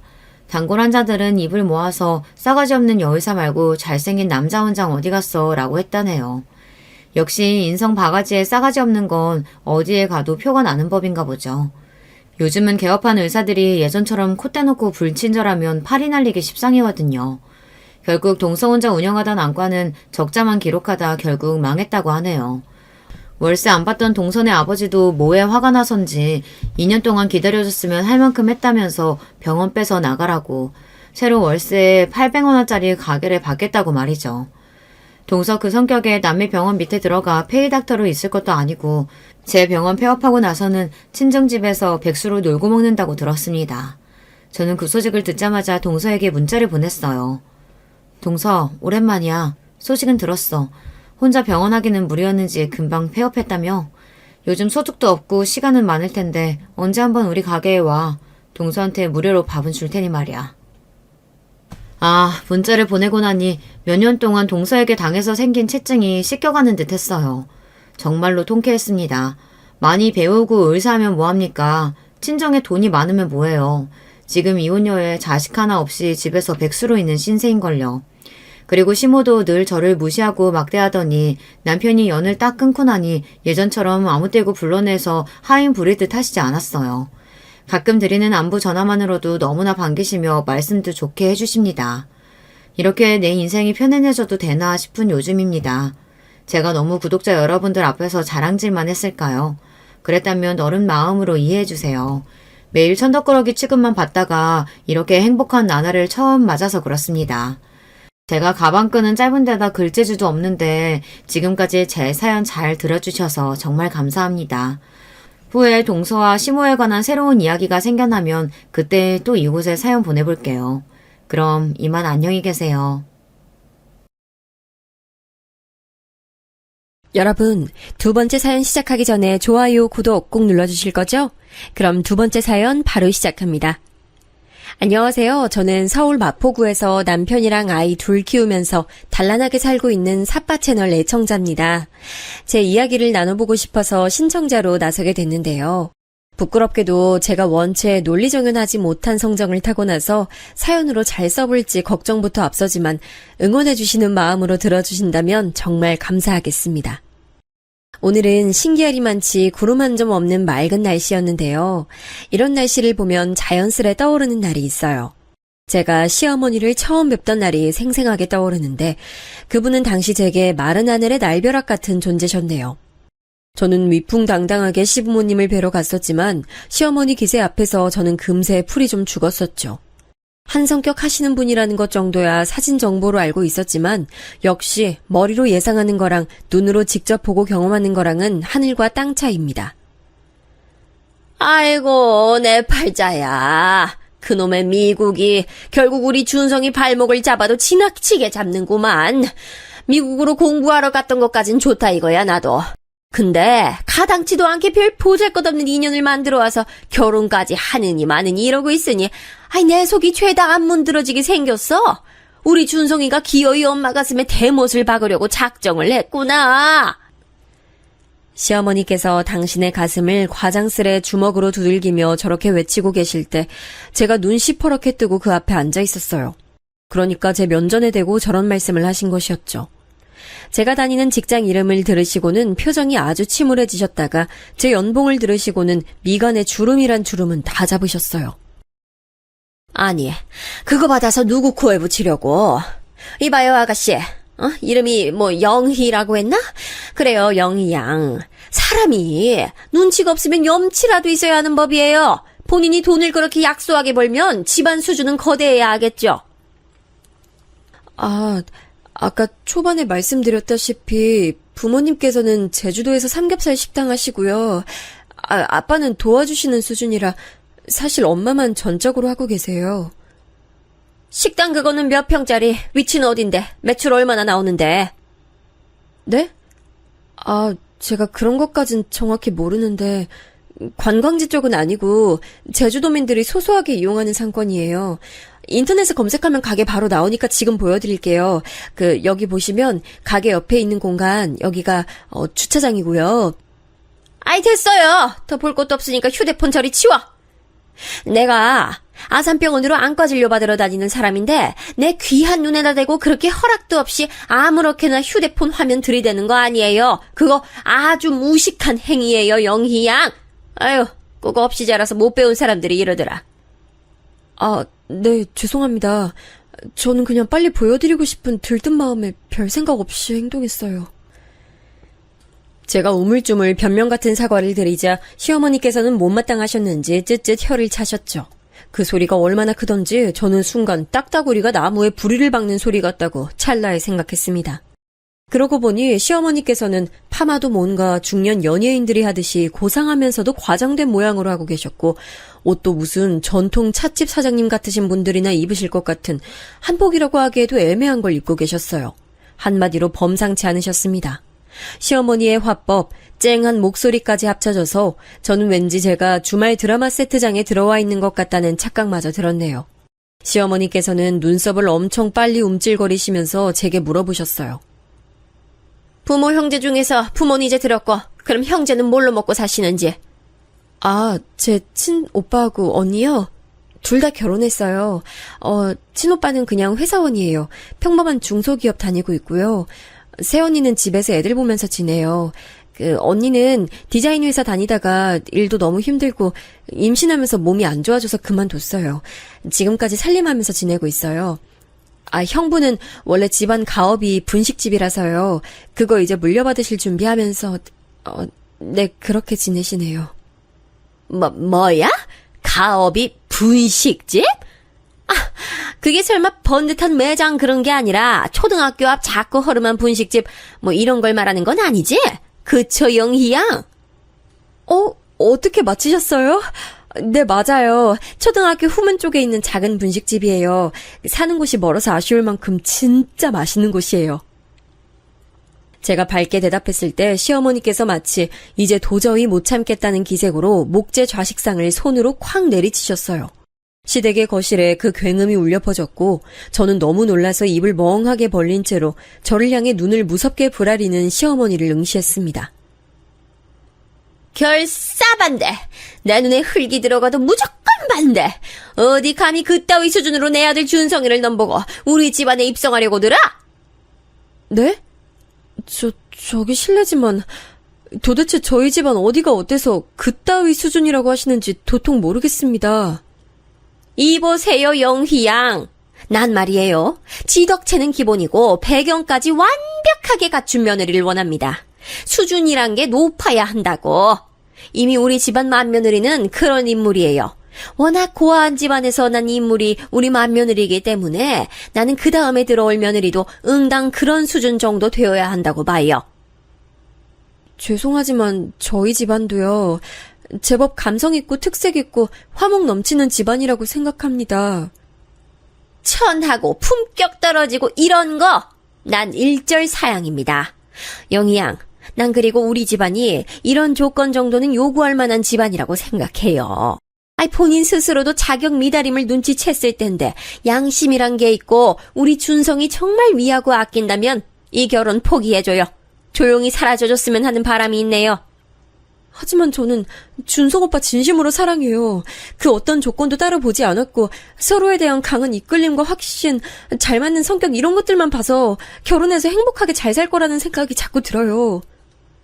그런 생각 너 혼자서 실컷 하시고 우리 준성이하고 같이 하지만 않으면 돼요. 영희양 본인에게 맞는 남자 새로 만나서 살면 얼마나 좋겠어요. 우리 집안하고는 인연 여기까지 끊습니다. 오케이? 저는 오케이 못합니다, 어머님. 저한테 준성 오빠밖에 없는데 새로운 남자가 어디 있겠어요? 없어요.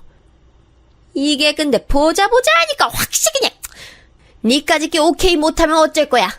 어쩔 거냐고. 너 내 손에 귀싸대기 얻어맞고 쫓겨나야 주제 파악하고 우리 준성이 인생에서 사라질래? 그렇게 된다면야 내가 네 귀싸대기를 1000번 10,000번이고 때릴 수 있어. 얻어맞고 가서 너한테 걸맞는 철수를 만나든 누구를 만나든 알아서 하란 말이야. 괴성은 시어머니께서 지르셨는데 저는 되려 걱정하는 입장에 놓였죠. 왜냐하면 시어머니께서 마치 과호흡 증세 온 것 마냥 숨막혀 하시면서 헐떡거리셨거든요. 저러시다가 의식 잃고 쓰러지시는 건 아닌가 싶었습니다. 제가 안절부절 못할 때 내내 시어머니의 곁에 앉으신 채로 침묵만 지키시던 분이 드디어 입을 여셨습니다. 바로 시아버지셨죠. 우리가 잘나면 그거 뭐 그렇게 잘났다고 어여쁜 아가씨를 이렇게 쥐잡듯이 잡아. 우리 아들하고 결혼하겠다고 얼굴 비추러 온 아가씨한테 당신도 참 매정하구만. 성질머리가 이러니까 화병에 걸리지. 뭐가 어쩌고 저쩌요? 말 다 했어요? 누가 화병에 걸린다는 거예요? 대뜸 왜 이쪽이 아니라 저쪽 편을 들고 난리래? 이럴 거면 그냥 계속 입 닫고 있어요. 사람 열받게 하지 말고. 봐. 지금도 화병 걸려서 호흡 거칠어지고 심장 뻐근해지니까 안색도 나빠지고 있지. 당신 제발 적당히 좀 해. 당신 말 맞다나 우리 집안이 그 정도로 유세 부릴만 하다면 지금 이렇게 품격 없는 모습 보이면 안 되는 거 아닌가? 시아버지께서 나긋나긋한 말투로 엄청난 일침을 날리셨고 시어머니께서는 그 즉시 뒷목을 잡으셨습니다. 도저히 이 자리에 더 못 있겠다 하시면서 방으로 들어가겠다 하셨고요. 제가 부축해드리려고 했는데 엄청나게 살벌한 시어머니 눈빛을 마주하고서 포기했습니다. 어색해진 상황에서 저도 그냥 이제 일어나 보려고 하는데 시아버지께서 그때 제게 넌지시 이런 말씀을 건네셨어요. 내 생각엔 말입니다. 부부란 서로 상호 보완작용을 하면서 살아야 하는 법이에요. 너만 잘났냐? 나도 잘났다. 이러면서 살면 골치 아픕니다. 차라리 한쪽이 부족하고 어설프고 이런 경우가 나아요. 하여간 남은 평생을 함께 살아가는 걸 반드시 내다보고 결혼이라는 걸 해야 하는 거예요. 난 그런 측면에서 아가씨가 우리 작은 아들하고 결혼 짝으로는 아주 잘 맞을 것 같아요. 내 생각은 그렇다는 거고, 아가씨가 오늘 이후로 생각이 달라져서 결혼이 안 하고 싶어졌다. 이렇게 나오면 붙잡을 도리는 없네요. 그건 분명 저를 향한 적극적인 찬성이었어요. 갑자기 든든한 찬성파 지원군을 맞이한 것에 저는 너무 기분이 들뜬 나머지 시아버지께 아무 대답도 못 해드렸고요. 대신 시댁을 나오던 길에 남편을 바로 마주쳤을 때는 정확하게 제 생각을 전달했네요. 참고로 원래는 당연하게도 남편하고 둘이 시댁에 인사드리러 가려던 계획이었어요. 근데 남편이 아침 일찍 서울 근교에 볼 일이 있어서 나갔다가 돌아오는 도로에서 하도 차가 막혀서 갇혀있던 거죠. 육중 추돌 교통사고가 크게 났다는데 이건 거의 천재지변이었으니까요. 그래서 하는 수 없이 저 혼자라도 용감하고 씩씩하게 기다리고 계실 시부모님 실망시켜드릴 수 없어서 시댁에 갔었던 겁니다. 네가 문자도 안 보고 전화도 안 받아서 걱정했어. 아니, 우리 부모님하고 대화는 다 한 거야?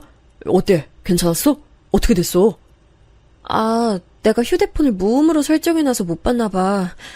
대화가 잘 되진 않았는데 우리가 결혼은 할 수 있을 것 같아. 난 어찌됐든 오빠하고 결혼하고 싶은 마음에 변함없고 그러기만 하면 결혼은 어떻게든 따라오게 돼 있는 것 같더라고. 정말? 진심이야? 아이, 감동이다. 역시 나는 네가 해낼 줄 알았어. 영희, 최고다. 생각해보면 저희 두 사람 엄청 태평하기 짝이 없었네요. 저의 뜬구름 없는 대답에 대고 저런 열렬한 반응을 보였던 남편, 진짜 어찌 보면 순수하고 단순한 사람입니다. 개인적으로 저는 남편하고 굉장히 독특한 인연으로 맞는 사이라고 생각하고 있어요. 더 옛날 시점의 얘기를 좀 해볼게요. 때는 제가 22살일 적이었는데요. 억지로 성적 맞춰서 갔던 대학이 너무 적성에 맞지 않았고 전공을 옮겨보려고 해도 이미 때가 너무 지나 있었고 그렇다고 자퇴를 하자니 말도 안 되고 이래저래 침울한 상태로 있다가 휴학계를 내고 여행을 갔습니다. 해외여행을 혼자 가본 역사가 없었기 때문에 저는 원래 한 목적지를 설정했죠. 바로 미국이었어요. 친정언니가 단박에 거품 물고 반대했던 모습이 떠오르네요. 야, 서영이, 너 진짜 미친 거 아니야? 여자애가 혼자 어딜 가겠다는 거야? 미국? 너 무슨 미국이 비행기만 타면 능사이 나라인 줄 알아? 내가 너를 여태까지 학교 다니기 힘들다고 징징거리는 것도 측은한 마음으로 봐줬고 혼자 해외여행 경험 쌓고 싶다길래 내가 이것도 흔쾌히 동의했는데 미국은 진짜 아니지. 난 기껏해야 네가 일본 정도나 간다고 할 줄 알았어. 너 같은 소심이가 미국은 웬 미국이야? 말도 안 되는 소리 하지 말고 당장 취소해. 하지만 이왕 해외로 가볼 거라면 이런 기회에 지구에서 가장 잘난 나라 정도는 가봐야 하지 않을까? 얘가 돌았나 봐. 너 고작 그런 이유로 미국 가보겠다고 한 거야? 난 결사 반대고 너 절대 미국 못 보내니까 그런 줄 알아. 언니의 불호령이 제법 매서웠죠. 저는 어렸을 때부터 부모님이 많이 바쁘신 가정에서 자란 아이였어요. 위로 나이 차이가 좀 나는 오빠 언니가 있었고 제가 막둥이였죠. 참고로 저희 가족은 아빠, 오빠, 저 이렇게 3명은 딱 봐도 성격이 내향적인 사람인 반에 엄마와 언니는 성격이 괄괄합니다. 유전자가 어떻게 딱 그렇게 나뉘었나 봐요. 실질적으로 친정언니가 엄마 역할까지 해가면서 제가 사춘기 시절에 방황할 때도 잡아줬었고요. 집안 분위기가 자유롭고 풀어져 있고 이런 거랑은 좀 거리가 멀었어요. 오빠는 워낙 공부만 조용히 하던 사람이었고 언니는 아무도 강요 안 했는데 혼자서 효녀가 되어야 한다는 압박에 빠져서 악착같이 야무지게 굴었거든요. 이러니 집안 질서가 잘 잡혀 있었죠. 저는 성인 되고 나서 외박을 한 번도 안 해봤어요. 정확히는 못한 거였고 엄한 분위기가 아직 남아있었으니까요. 이런 제가 천하의 소심이가 대학 생활에 염증을 느끼고 무려 미국을 혼자 가겠다고 했으니 반대에 부딪힐 만도 했습니다. 근데 의외의 전개가 펼쳐졌어요. 엄마가 저를 허락해 주셨던 거예요. 영희야, 난 앞만 보고 달려오느라 양옆을 못 보고 살았어. 딱 앞만 보고 미친 듯이 뛰는 경주마 있지? 그렇게 산 것 같아. 뒤를 돌아볼 여유조차 없는 사람이었지.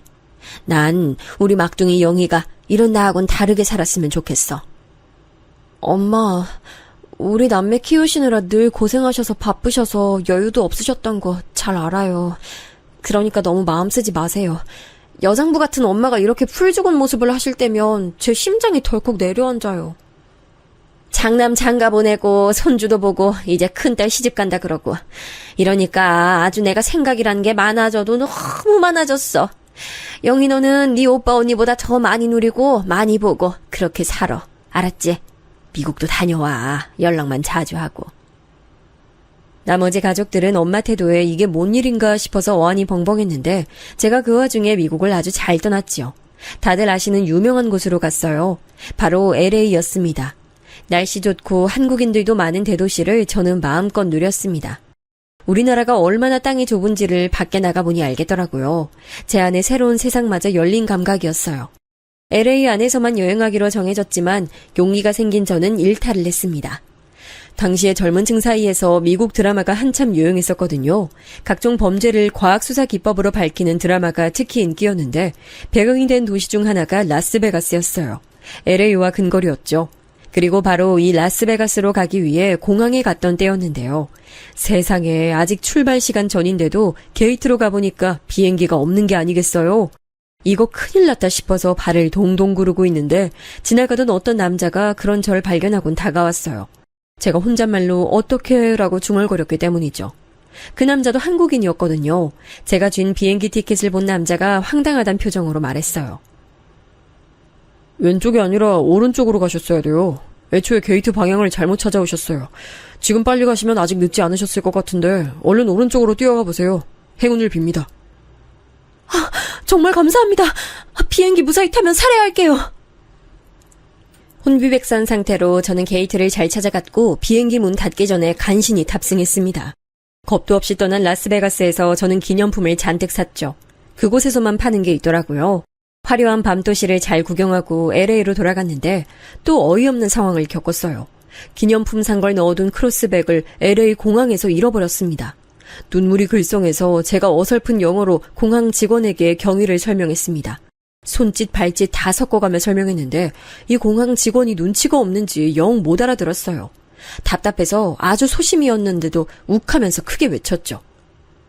그린백! 그린백이라고! 아, 진짜 미치겠네. 기념품 인형들 들어있는 초록색 가방이라는 거. 설명하고 싶은데 어떻게 더 설명해야 되는 거야. 그린백, 스몰! 저기요. 혹시 그린백에 노란 줄무늬도 있지 않아요? 저 그거 좀 전에 카페에서 본 것 같은데? 그때 기적처럼 지나가던 어떤 사람이 제 얘기를 듣곤 그렇게 알려준 거예요. 안도의 눈물을 글썽이며 그 사람을 따라 공항 카페로 갔습니다.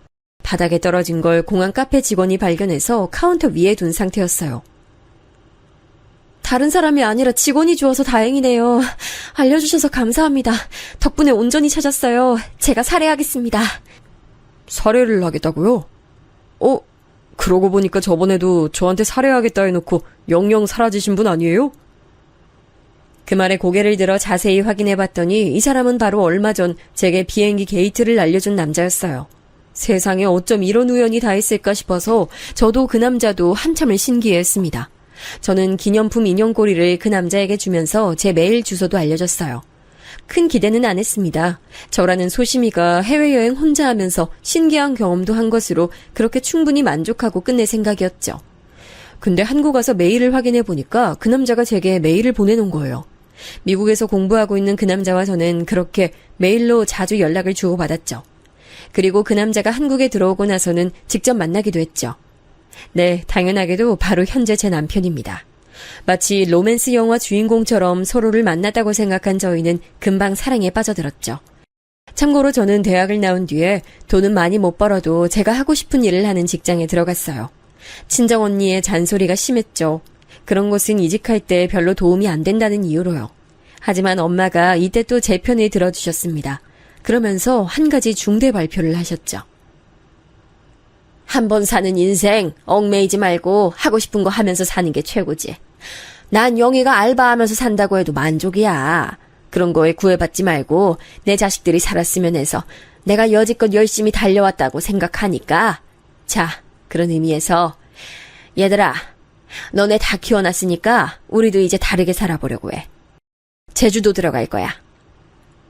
부모님의 제주도행 선언에 깜짝 놀랐네요. 제주도는 엄마의 큰언니, 즉 저에게 큰 이모 되시는 분이 시집간 직후부터 쭉 눌러 살고 계신 곳입니다. 큰 이모부께서도 제주도 토박이세요. 건강이 안 좋으신 아빠는 그곳에서 텃밭이나 살짝 가꾸고 엄마께선 큰 이모가 하시는 식당 같이 하다가 이어받으시는 것으로 이미 그렇게 계획도 세우셨더라고요. 평범한 고깃집인데 엄마께선 제주도가 흑돼지로 유명하다는 걸 내세워서 흑돼지 삼겹살 전문집으로 발전시키겠다는 포부까지 이미 갖고 계셨어요. 친정 부모님께서는 일찍이 사업을 해오셨고 정말 존경스러운 능력자입니다.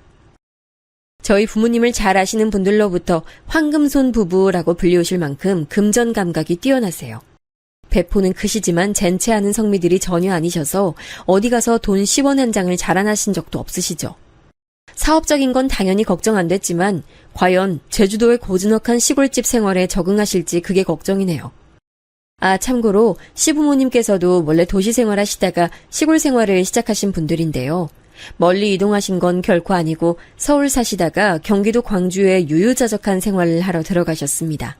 그 동네를 시어머니께서 특히 좋아하셨고 자부심도 무척 느끼신 걸로 알아요. 이야, 지금까지 치열하게 달려온 게 안 아까운 동네 풍경이네. 고즈넉한 동네, 수준 맞는 사람들이 사는 고급 단지. 아유, 바로 이거야. 인생을 성공으로 이끈 진짜 백이 성공한 사람들만이 누리는 인생 이막의 안락함. 그게 바로 이런 거라고. 평생 이런 맛은 못 느껴보고 늙어 죽는 사람들이 우리나라에 얼마나 많을까? 우리 집안 정도면 하여간 상류층 문화란 문화는 다 누려보고 산다니까. 계급의 사다리 같은 것에 시어머니께선 일찍이 관심 많으셨대요. 그러실만 했죠. 왜냐면 시부모님께서는 믿었던 지인에게 사기를 당한 후 어렵게 사신 전적이 있으시거든요. 근데 죽으란 법은 없는지 집안 차원에서 옛날에 사뒀던 시골 땅이 수지를 맞은 거예요. 그걸로 형편이 좀 폈고 시어머니께서는 자식들에게 모든 교육을 지원해 주셨습니다. 변하지 않는 자산은 지식이라고 여기신 걸 수도 있겠네요. 자식 농사가 최고라는 것이었겠죠. 남편은 사남매인데요. 첫째인 아주머님께서는 법조인의 길을 걸으셨습니다. 둘째인 큰 신우는 원래 고등학교 때까지 의사를 꿈꿨지만 대입 직전에 현실적인 목표로 설정을 하고 교대를 들어갔어요. 그렇게 교사가 됐죠. 셋째가 남편인데 연봉 괜찮은 중견기업에 재직하는 회사원이었고요. 막내인 작은 신우이가 마치 자기 언니 대신 의사라는 목표를 가진 사람처럼 의대를 들어갔습니다. 저하고 남편이 처음 사귀기 시작했을 때 작은 신우이는 한창 의대 재학 중이었네요. 이러니까 우리 집에선 내가 자유로운 영혼으로 꼽히는 거야. 영희야, 저번에 내가 얘기해줬었나?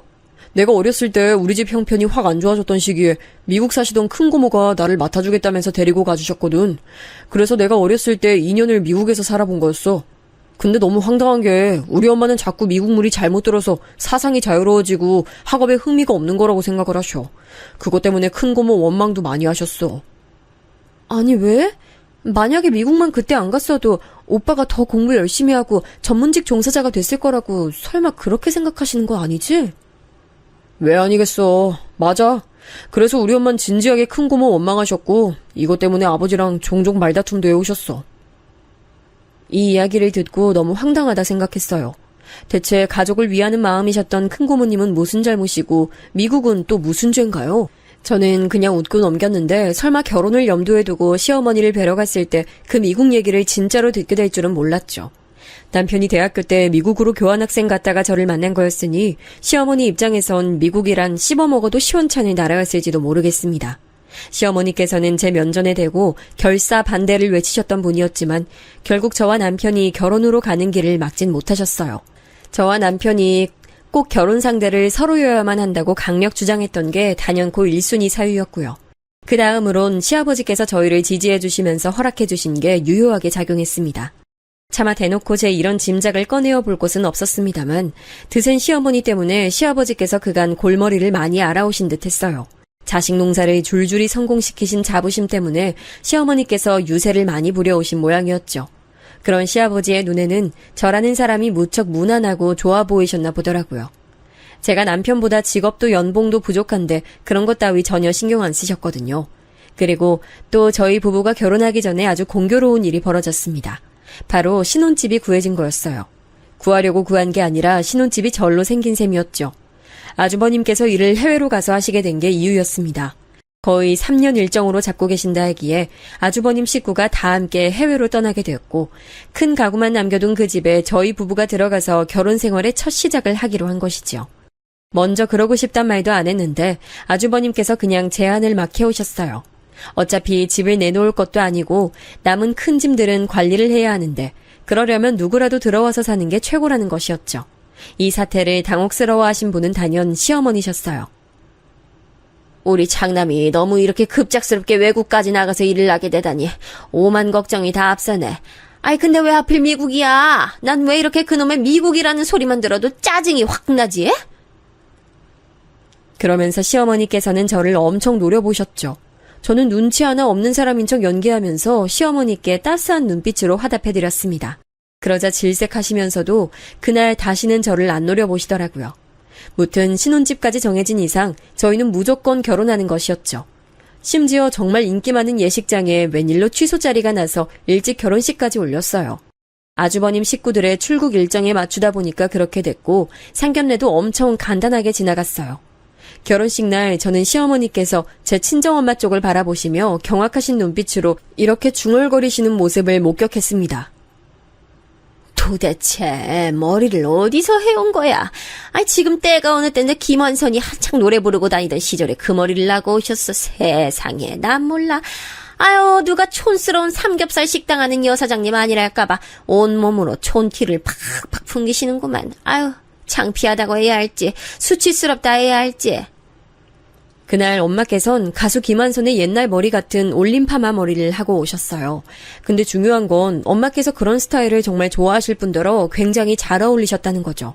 너무 잘 어울려서 오히려 머리가 그렇게 튄다는 느낌이 없을 정도였어요. 하지만 시어머니께서는 저희 엄마를 향해 이미 색안경을 끼신 상태였기 때문에 엄청 안이 꼽게 보셨습니다. 그리고 그날 또 소소한 일화가 하나 있었죠. 엄마께서 결혼식에서 만나는 가까운 지인이나 친척분들에게 주시려고 제주도에서부터 흑돼지 고기를 공수해 오셨어요. 생고기를 진공 포장한 것이었고요. 본식 순서가 모두 끝나고 나서 엄마께선 그걸 손수 몇몇 분들에게 나눠주셨습니다. 그러면서 시어머니를 향해 인사를 건네셨죠. 사부인, 영희 얘기 듣자니 고기 로스는 다 좋아하신다면서요. 사부인 특별히 챙겨드리려고 양 많이 진공 포장한 것도 챙겨왔어요. 이거 구워 드시면 정말 맛있을 거예요. 숙성이 아주 제대로 됐거든요. 아이고 뭐 이런 걸 다 주고 그러세요. 고기는 마트 가면 1년 365일 살 수 있는 걸 굳이 이렇게 보냉 가방에 바리바리 넣어서 가져오실 필요가 있으셨을까 싶네요. 무튼 주신다니까 감사히 챙겨가겠습니다. 맛있게 먹을게요. 보냉 가방의 맨 아래에 있던 것을 챙기던 시어머니께서 돌연 헛구역질을 하셨어요. 이유는 보냉 가방 위로 한 겹 더 포장하듯 둘러맨 보자기 천이 있었는데요. 그게 새 제품이어서 섬유 자체의 냄새가 크게 나고 있었는데 돼지고기 냄새와 혼합되면서 시어머니 비위를 건드렸나 봐요. 아니 그러길래 애초에 왜 이런 걸 들고 와서 나눠주고 그래요? 여기가 무슨 도떼기 시장 정육점인 줄 아세요? 아유 품격 없어. 시어머니는 금세 짜증을 내셨는데 말투가 너무 신경질적이고 목소리가 격양돼 있어서 듣는 사람이 무안할 정도였어요. 그런데 엄마께서는 옅게 웃어 보이시는 게 다였습니다. 제가 생각이 짧아서 민폐를 끼쳤네요. 죄송합니다. 정중하게 사과를 하셨는데 황당하게도 시어머니는 바로 이게 마음에 안 드신 모양이었어요. 억척스러운 거 다 알고 있는데 세련된 척하면서 바로 사과하는 건 또 뭐야? 나처럼 급 높은 사람 흉내내는 것 같아서 은근히 기분이 안 좋네. 분명 혼잣말이었지만 겨냥 상대가 제 엄마임을 알아차린 저는 시어머니는 정말 이상한 신분이니까 결혼 생활에서 되도록 최대한 접점 하나 안 만드는 게 최선이라는 결론에 도달했습니다. 이걸 지키고 살았어요. 시댁엔 웬만하면 얼씬하지 않았고 절대 혼자 방문하는 일은 없었습니다. 남편이 중간 역할을 잘해주기도 했고요. 덕분에 버텼네요. 그러던 어느 날 작은 신우가 결혼한다는 소식이 들려왔는데요. 결혼 상대는 국내 굴지의 대기업에 재직 중이고 집안에 고학력자들이 굉장히 많다는 정도로만 저는 소개를 들었습니다. 시부모님께서 무척 그 상대를 마음에 들어 하셨고 특히나 시어머니께서 쌍수를 들고 반기셨다는 후문이었네요. 사는 곳이 가깝지도 않고 작은 시누이가 워낙 바쁘게 사는 인물이기도 해서 그간 접점이 너무 없었는데 결혼한다길래 그때부터 카톡으로 연락을 꽤 주고받았네요. 잘은 몰라도 결혼하기로 한 상대가 작은 시누이는 무척 마음에 든 모양이었어요. 사람이 잘난 체 하는 것도 전혀 없고 책임감도 강하고 엄청 진중한 스타일이에요. 집에서 장남이라 그런가 봐요. 집안 분위기도 너무 화목하고 서로 아껴주길래 그거 보고 제가 이 남자 절대 놓치면 안 되겠다 싶어서 먼저 결혼하자고 졸랐어요. 어머, 그랬던 거였어요? 아가씨가 그러면 그 집안 맏며느리 되는 건데 막내로 살아온 입장으로 혹시 부담스럽거나 걱정되진 않으세요? 그런 거 전혀 염려 안 될 정도였다면 아가씨가 진짜 많이 사랑하는 사람 찾으신 거세요. 너무 축하해요. 결혼식장은 호텔로 제가 알아보고 있는 거 아시죠? 멋진 결혼식 올려서 다들 좋은 시간 보내실 수 있도록 그렇게 해볼게요. 행복한 결혼을 앞둬서 그런지 작은 시누이에게서 밝은 에너지가 뿜어져 나오더라고요. 너무 보기 좋았어요. 멋진 결혼 상대 만난 것에 대한 축하의 마음이 쏟아났죠. 그런데 시어머니께서 은근 찬물을 끼얹으시더라고요. 아유, 자식 넷 중에 딱 하나만 유별나게 결혼을 좀 수준 뒤떨어지게 했는데 이런 걸 두고 바로 오게티라고 하는 거겠지. 이래서 삶이란 완벽할 수 없다고 하는 걸 거야. 어머님, 제가 첨언을 드려보자면요. 화목한 수준이 높다면 그 결혼은 누구보다 성공한 게 아닐까요? 수준의 정의를 어디에 두느냐에 따라서 많은 게 달라진다 생각해요. 생긴 것만 보면 유들유들하니 순하게 생겨가지고 목소리도 얌전할 것 같은데 말을 100개만 하면 쓸데없이 줄줄 흘러나오니 너도 참 매번 한숨 나오게 만드는구나. 아유, 넷 중에 딱 하나 그 아쉬운 결혼이 두고두고 이렇게 후회될 줄 알았다면 기를 쓰고 말렸을 것을. 그 정도로 많이 아쉬우세요? 하지만 어머님, 제가 잘 알진 못하지만 아주버님께서는 일을 사랑하시는 것만큼 가정을 아끼시는 분이세요. 그러니까 아주버님 너그러이 봐주세요. 너 지금 뭔 헛소리를 하는 거야? 우리 장남은 왜 들먹거려 갑자기?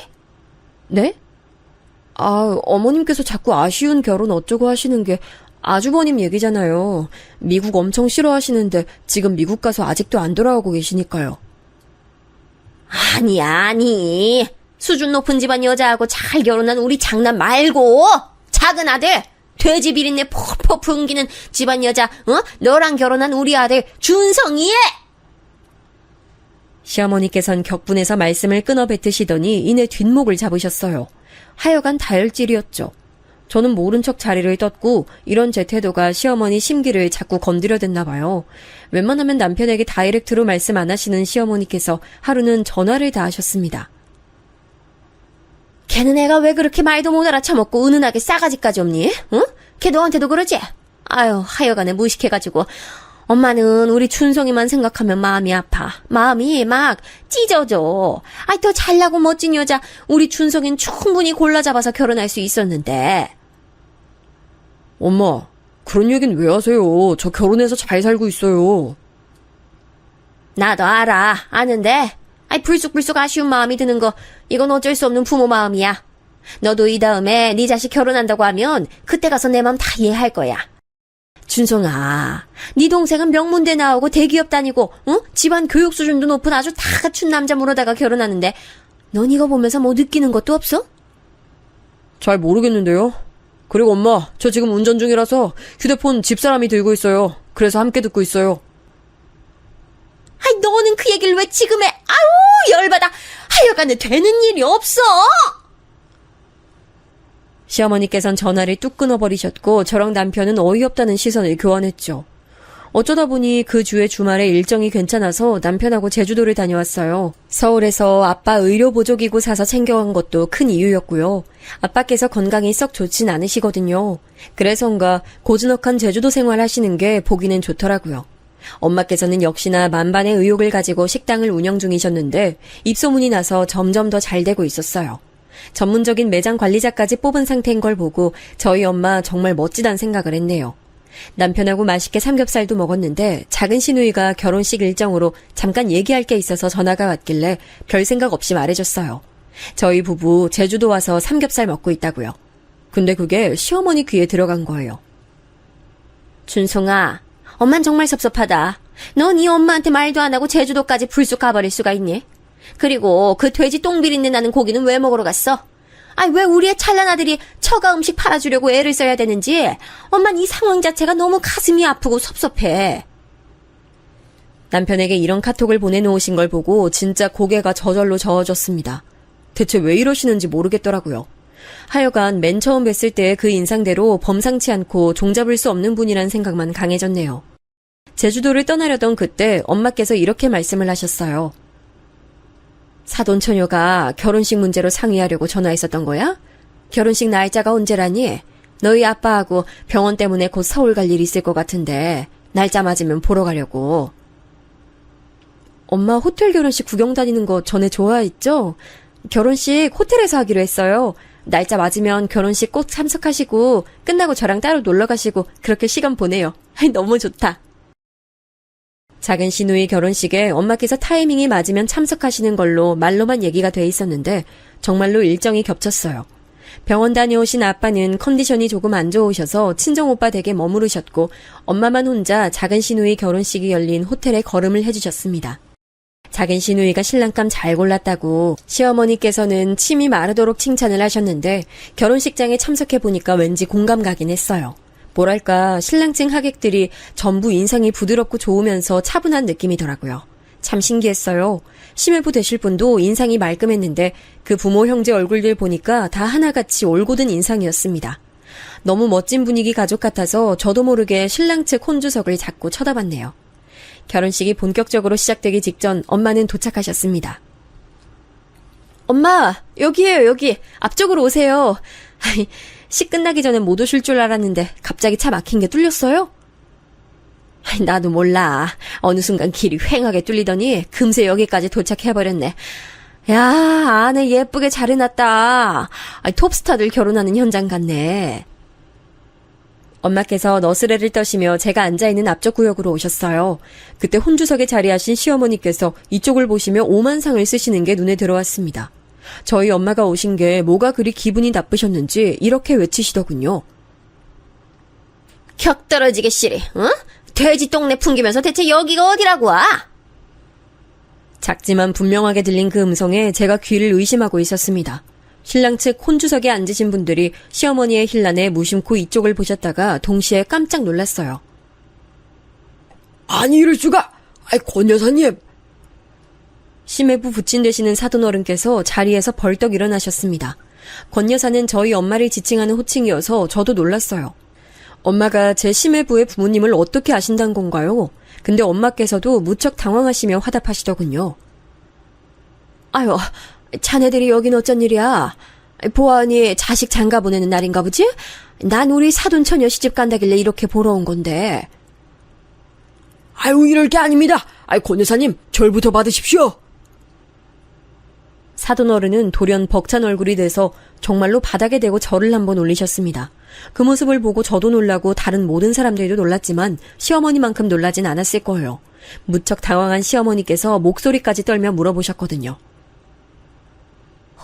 혹시 따로 아는 관계이신 건가요? 예, 그렇고 말고요. 우선 권 여사님께서는 저희 지역 거물로 꼽히시는 분이십니다. 그게 비단 건물도 있고 땅도 있기 때문만이 아니라 지역 주민들을 위해 정말 좋은 일도 많이 하셨기 때문이에요. 특히 형편 어려워 학업 제대로 이어가기 힘든 학생들을 정말 많이 후원해 주셨습니다.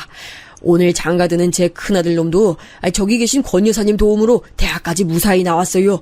저희 가족이 주식 실패로 인생 낭떠러지 끝에 몰렸었고 쌀 한 톨이 아쉽고 아까웠는데 권 여사님께서 후원해 주신 덕에 애들은 걱정 없이 공부할 수 있었죠.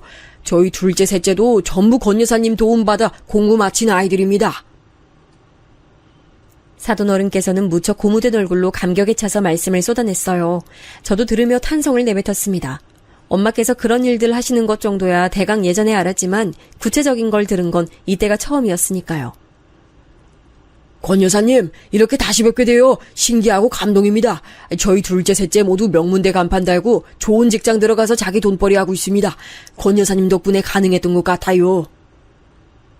아니에요. 제가 무슨 애들이 전부 머리가 좋고 워낙 영특하고 성실하니까 해낸 거죠. 전혀 대가도 안 받으시고 정말 좋은 일 하신 저희 가족 은희님을 한시도 잊은 적 없습니다. 이런 곳에서 다시 뵙게 될 줄이야. 저기 그런데 실례지만 아까 안사돈께서 하신 말씀은 대체 뭐였습니까? 감동에 차서 말씀하시던 사돈어른께서는 불현듯 뭔가 떠오르자 표정을 굳히시며 시어머니께 그렇게 물어보셨습니다. 넋이 빠져있던 시어머니께서 흠칫하시면서 대답을 하셨는데 눈에 초점이 없었어요. 아유, 아무것도 아닙니다. 아유, 저희 사부인께서 얼마나 인망이 좋으신지 전 진작에 그걸 알아봤죠. 근데 부동산까지 그렇게 다 있으실 줄은 몰랐네요. 아유, 얼른 시기 시작하고 빨리 끝이 나야 제가 직접 여쭤볼 텐데 아쉽네요. 스스로도 민망하셨는지 말씀을 맺자마자 얼굴이 붉게 달아오르더군요. 시아버지께서도 어이없다는 표정이셨고 사돈 내외 두 분은 말할 것도 없었죠. 기가 막힌 낯을 하고 계셨어요. 그런데 엄마께서 자리에 가만히 착석하시며 결혼식 순서를 기다리자 다른 분들도 자연스레 그걸 따랐습니다. 결혼식은 무사히 끝났는데 단체 사진을 찍자마자 시어머니께서는 갑자기 주랭랑 치셨습니다. 아유, 어제 먹은 떡이 잘못됐나. 자꾸 속이 안 좋네. 전 좀 먼저 가봐야 할 것 같네요. 천천히들 즐기세요. 도망을 치다니 정말 치사하고 멋없는 방법이었죠. 제 엄마의 정체를 알게 된 작은 신우와 심해보든 기절할 땐 놀랐는데요. 심해보든 부전자전음을 증명하듯 당장 엄마께 절부터 올렸습니다. 분위기는 감동이 섞인 화기애애함이었어요. 단언컨대 시어머니를 제외한다면 나머지 모두가 그날 화목하고 사이좋게 친목을 쌓고 회포를 풀었습니다. 그리고 이튿날 시어머니의 어색한 사과가 이뤄졌죠. 내가 그간 사부인이 어떠신 분인지 몰라 뵙고 행동을 했어. 너에게 내가 진심으로 사과를 전할게. 당연히 물론 사부인께도 따로 연락드릴 참이야. 궁금한 게 있는데요. 어머님은 그러면 재산 정도에 따라서 사람 끝매기고 거기에 맞춰서 행동하시는 분이세요? 제 일침에 시어머니께서는 아무 반박도 못하셨습니다. 그러더니 사흘 정도 끙끙 앓아누우셨죠.